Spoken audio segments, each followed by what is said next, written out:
பிஜேபின்னு ஒண்ணு இல்லைன்னா திமுக செத்து 20 வருஷம் இருக்கு.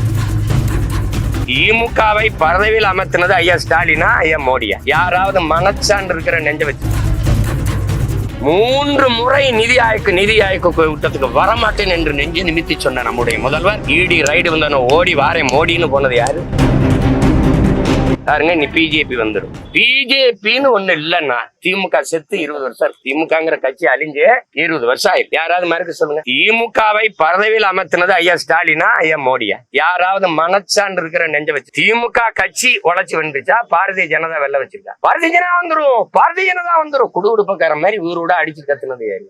இன்னும் 15 வருஷமா கத்துனா 15வது முறையும் வந்துட்டோம்ல. இப்பவும் பிஜேபி வளர விடக்கூடாது. பிஜேபி வளர விடக்கூடாது. இது எங்க வளருது? பிஜேபி வளர விடக்கூடாதுன்னு பேசுகிற பெருமக்கள், எதிர்கட்சியா இருக்கும்போது கருப்பு கொடியும் கருப்பு பலூனும் பறக்க விட்ட பெருமக்கள் ஆட்சிக்கு வந்தபோது வெள்ளக்கொடி பிடித்தது ஏன்?